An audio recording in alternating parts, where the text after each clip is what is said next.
மொழிகளிலே சிறந்தே பிறந்த மொழியாகிய எம் தாய்மொழியாம் செந்தமிழ் மொழிக்கு எனது முதற்கண் வணக்கத்தை தெரிவித்துக் கொள்கிறேன். அனைவருக்கும் வணக்கம்.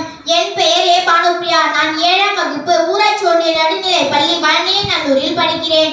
எனக்கு கொடுக்கப்பட்ட தலைப்பு உலகம் போற்றும் முத்தமிழர் காமராஜர்.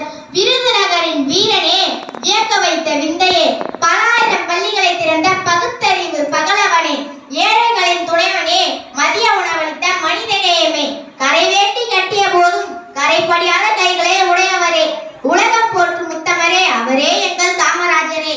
காமராஜர் அவர்கள் 1903ஆம் ஆண்டு ஜூலை மாதம் 15ஆம் தேதி விருதுநகரில் பிறந்தார். இவருடைய தந்தையின் பெயர் குமாரசாமி, தாயார் சிவகாமி அம்மையார். இளம் வயதிலேயே காமராஜர் அவர்கள் தந்தையை இழந்துவிட்டார். குடும்ப சூழ்நிலை காரணமாக தனது மாமாவின் துணிக்கடையில் வேலை செய்தார். செய்தித்தாள்களை படித்தும் தலைவர்களின் சொற்பொழிவுகளை கேட்டும் அரசியல் அறிவையும் நாட்டுப்பற்றையும் வளர்த்து கொண்டார். அவையே அவரை விடுதலை போரில் ஈடுபட தூண்டின. பின் காங்கிரஸ் கட்சியில் தொண்டனாக சேர்ந்தார்.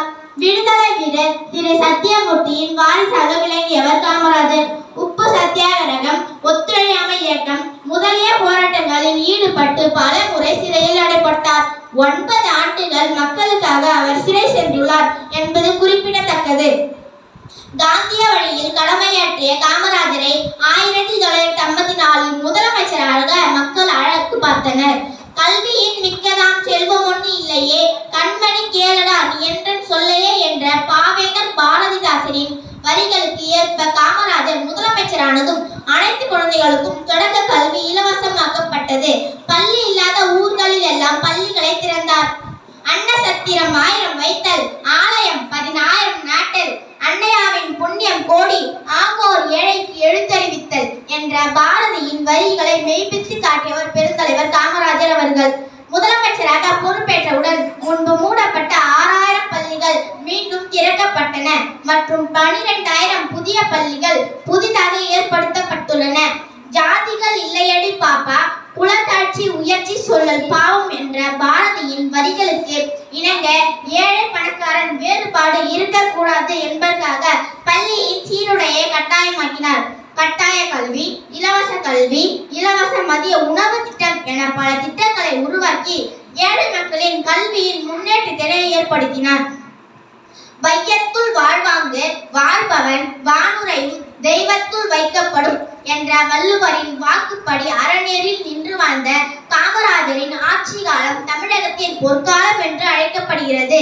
நீர்ப்பாசன திட்டங்கள், நீர்மின் திட்டங்கள், அணைக்கட்டுகள், தொழில் வளர்ச்சி, கிராமப்புற வளர்ச்சி என காமராஜரின் ஆட்சியின் அசத்தல் திட்டங்களால் வளமானது நாடு. லால் பகதூர் சாஸ்திரி, இந்திரா காந்தி ஆகியவர்களை பிரதமரை அரியணையேற்றி தான் ஒரு கிங் மேக்கர் என நிரூபித்தார். 1963ஆம் ஆண்டு அகில இந்திய காங்கிரஸ் கட்சியின் தலைவராக பொறுப்பேற்றார். எல்லோருடைய வாழ்க்கையும் வரலாறு ஆவதில்லை, வரலாறு ஆனவர்கள் தனக்காக வாழ்ந்ததில்லை என்ற பொன்மொழிக்கு பொருத்தி வாழ்ந்த காமராஜர் அவர்கள் 1975ஆம் ஆண்டு அக்டோபர் 2ஆம் தேதி தன்னுடைய 72வது வயதில் காலமானார். உலகம் போற்றும் முத்தமர், எல்லோர் இதயங்களிலும் நின்ற தலைவர், கல்வி கண் திறந்தவர், தமிழகத்தின் பொற்கால ஆட்சி தந்தவர் பெருந்தலைவர் காமராஜரை நித்தமும் நாமும் போற்றி வணங்கிடுவோம் என்று கூறி வாய்ப்புக்கு நன்றி தெரிவித்து எனது உரையை